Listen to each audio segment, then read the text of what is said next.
Нэгдсэн үндэсний байгууллагын зөвчлөлтөд тэмцэх талуудын конвенцийн 17 дугаар баг хурал маань үргэлжилж байна. Тэгэхээр мэдээж аливаа улсад зохион байгуулж байгаа олон улсын томоохон хурлын хүрээнд одоо аюулгүй байдал бол нэн чухал байдаг. За үүнд бол мэдээж аюулгүй байдлыг хангах үүднээс одоо цагдаа, онцгой, за эрүүл мэндийн байгууллага гэдэг олон хүчний байгууллагууд бол үйл ажиллагаа явуулж энд бол үүрэг гүйцэтгэдэг. Тэгэхээр үзэгч та бүхэндээ бид онцгой байдлын байгууллагын одоо яг энэхүү COP17 дээр ажиллаж байгаа бас багийнхын дагуулж тодорхой ус мэдээлэл авъя. Энд ямар үүрэг чиглэлээр бас аюулгүй байдлыг хангах чиглэлээр бас ажиллаж байгаа гэдгийг бид тодорлоо. Танд энэ өдрийн мэндийг хүргэе. Энэ өдрийн мэндийг хүргэе.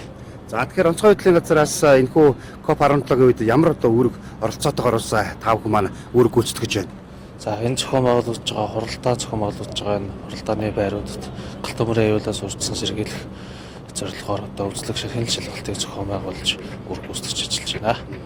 Нийт хичнээн үнийн баг бүрэлдэхүүнтэй. За онцгой байдлын байгууллагаас оролцоор 50 орчим албаагч үүрэг гүйцэтгэж ажиллаж байна.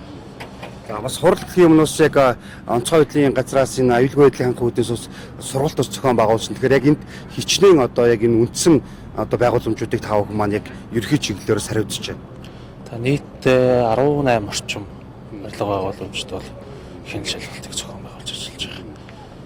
Техникийн өдөөс хичнээн нийт нэг галамтрах тасаг аврах бүлгүүд ажиллаж байгаа 24 цагаар. Тэгэхээр одоо мэдээж энэхүү хурлыг дуустал бол та бүхэн маань үүрэг гүйцэтгэх нь шүү дээ, тий. Хурал дуустал үүрэг гүйцэтгэж ажиллана. Өнөөдөр хурлын эхний өдөр байгаа. Өнөөдөр одоогийн байдлаар ямар нэгэн одоо галт төмөртэй холбоотой, галтай холбоотой тийм нөхцөл байдлын зөрчил гарав. Одоогоор бол галт төмөртэй холбоотой бол тийм зөрчил дутагдал илэрсэн зөвлөгөө 50 байна.